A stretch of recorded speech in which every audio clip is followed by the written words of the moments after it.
this. Hey, Amber. Good morning. Good morning. How was your bike ride? I just saw you did. It was really good. I did a Foo Fighters bike ride, and then I decided that I'm going to put on the same sweatshirt. Well, it was actually on the back of my chair, and I figured, why not? So my name is Anne-Marie Fortin-Lambert. I'm French-Canadian. I live suburbs of Quebec City. And I'm Amber. I live in St. Augustine, Florida, most of the summer, and then in St. Louis in the winter, which is kind of drastic opposite cities, but super fun that way. And I have been with Beautycounter just hit 4 years. And Anne-Marie actually introduced me to Beautycounter when I was going through some treatment 5 years ago. And so we've been friends for 19 years and living in 2 different countries. It was kind of, we didn't stay in contact all the time. And now that we work together, it's so fun because we talk multiple times a week, which is awesome. Yeah, so fun. Like you said, we've been friends. I never thought I would say that sentence. We've been friends for 19 years. Like, you never feel like you're gonna put that into a sentence at one point, because I still feel like I'm 22, right? So Amber, we met a while ago. We had a lot of kids, 3 of them each. It's so fun when we get together now. It's like, oh my God, we made all of them. I wanted you to jump on today because March is our anniversary month with Beautycounter, and we really bring again our advocacy work forward, and we talk about it a lot. And it's super important, of course, and it's one of the things that sets us apart from other companies. And it's one of the things that attracted you to Beautycounter because of what you went through. So do you want to tell us a little bit about your story? Yeah. So 6 years now, 6 years ago, I was 34 and diagnosed with breast cancer, which came to a total shock because I didn't have any family history. It wasn't genetic. And I thought if it wasn't in your family, that you didn't really have to pay attention to it or worry about it, but that's not the case. And Anne-Marie had actually sent me samples of Beautycounter when I was going through all my treatments. And when I was done, I had gone to a naturopath and I had just said, like, what can I do? How can I prevent this? I have 2 girls. How can I help them? If it's environmental, what am I doing? And he said, I want you to write down what you do every day for 2 weeks and come back and we'll kind of review it and go over it, because it could have taken up to 10 years for a tumor of that size to grow. Right. So I'm like, okay, I come back in 2 weeks and it was the most simple things. It was shampoo, conditioner, body wash, lotion, lip gloss, bronzer. Like those are the only things I did every day for 2 weeks. And so I remember going to the back of Sephora. They have that big screen where you can type in like, I don't want parabens, I don't want fragrance. And there's very few products to buy. So I went back to Anne-Marie and I just said, hey, what was that company you were telling me about? Like, I really just want to get the safest stuff for me and the kids. And that's when she started talking to me about the advocacy too. And they were actually, some of the consultants were at DC. Like there was a DC incentive to go to Congress, to go to Washington DC and meet with Congress to help change laws for everyone in the country. And I was like, okay, I'm going to do this right now. And she was like, okay. I hit director pretty quickly right after that, even though telling her I was definitely not doing it as a business and I probably wouldn't be able to sell anything. It became a business pretty quickly. And my ultimate goal was to earn that DC trip next time they had it. And so in January and February of 2020, they did the incentive. I got it, the top 2 consultants from each state. And it's been delayed because of something happening in North America that we all know about. But it's finally coming up. We're going to leave in 1 month, mid-April, to go finally to Washington, DC. And it's going to be amazing. So I always call that my silver lining to my diagnosis. Like it really has given so much, I guess, positive energy, like passion somehow to take something that was really bad and just be able to help other people with it. So I'm really grateful. I have goosebumps. And then you build that amazing team of a lot of cancer survivors. Actually, they kind of like you rallied them, or they heard about you, or you heard about their stories and then reached out and offered that opportunity, right? Yeah. So since I was diagnosed, I've probably met 30 women who were under 40, because 40 is the age you get mammograms, that were all diagnosed. And when I tell them, like, this is what can help you with treatments, but you also need to look at what products you're using. Like if you have a hormone-based breast cancer, you probably shouldn't be using parabens. Like you need to look into endocrine disruptors. There's so many things that people don't know about. And in Arizona, there's actually a lot of doctors who said that they didn't actually study ingredients or the safety of like different things, even when they went to medical school. Estheticians said the same thing. Like it's more about results or like how to fix the problem and what the end result is, but not how to help people avoid those like toxins in general. So yeah, I have a lot of survivors and medical professionals actually, who are pretty intrigued when they learn all that Beautycounter is doing with advocacy. It is. It's kind of mind blowing. It's opening that door that you can never close again. Once you open it, it's like, oh my God.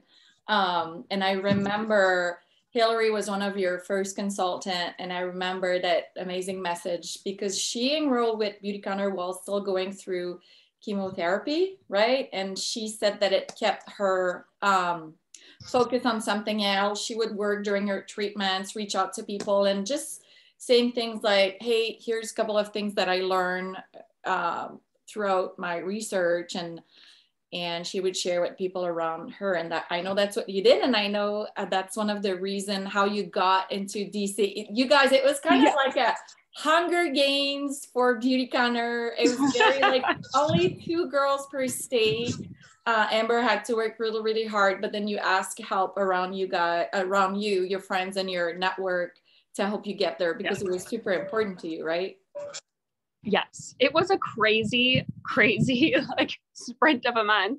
I think that month I got like over 200 orders in, right? So it was just asking anyone if they wanted to try anything and then knowing that it's going. Like there was so much support that I'm super glad for them too that it's actually happening. So I was like, oh my gosh, so many people went out of their way to help me and support me, and then I'll be so bummed if I don't get to go on this trip, even for them, you know. But I'm getting ready to rewrite thank you cards for everyone now that DC is finally happening because it is just super, super exciting to be able to have that chance.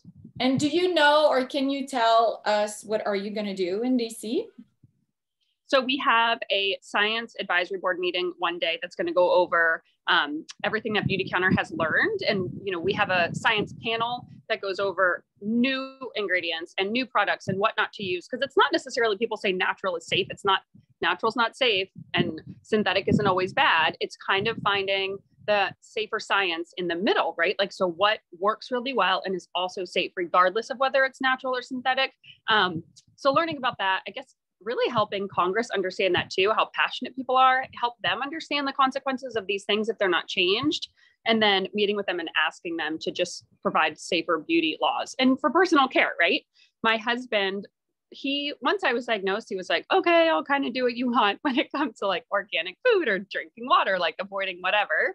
And finally, he loves Beautycounter, everything. Like he uses all of their stuff. He has the travel stuff when he goes on the road. And so it's for boys, it's for girls, it's for men. It's not just women in makeup, right? It's shampoos and lotions and shaving creams. It's all of that stuff. And I think so often when people say clean beauty, they think, oh, lipsticks and mascaras. And I don't wear that, so it doesn't matter. But it really is such a bigger picture than lipstick and mascara that you're just trying to help. It's for anyone who has skin, really. Yeah.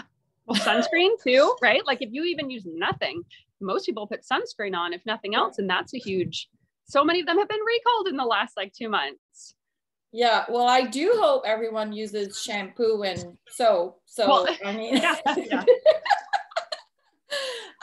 But it's true that some people assume that it's for makeup, but I always say, well, do you take shower? Do you wash your hair? Do you use soap? And like you said, do you have skin or anything, like, because it's our biggest organ, right? It goes in. My background myself was in nutrition, and to me, it just clicked. I was like, oh, I would have never eaten those ingredients. Like, why would I put it in my skin? Because we all know it get absorbed because we put medication or patches on our skin, and then it goes in and then does something into our body.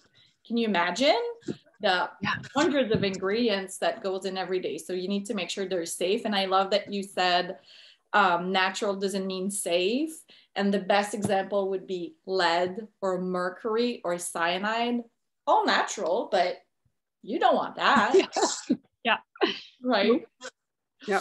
I love it. So thanks for sharing your story, Amber. And I know you're going to come back this week or throughout the next 2 weeks with some team members. So I'm excited to see who's going to jump on with you. Maybe they can share their stories too. And It's been really, really fun working together and traveling together. And I love it. It has been so fun. I'm looking forward to like our next big trip, like our lead conference. It's going to be so nice. It's been so long. There's so many consultants who have enrolled in the last like 2 years, and we haven't had these big trips together. So it's amazing to be able to like get them hyped up already to go. It's going to be so nice. We've never met them in person, actually. It's like, oh my God, you exist.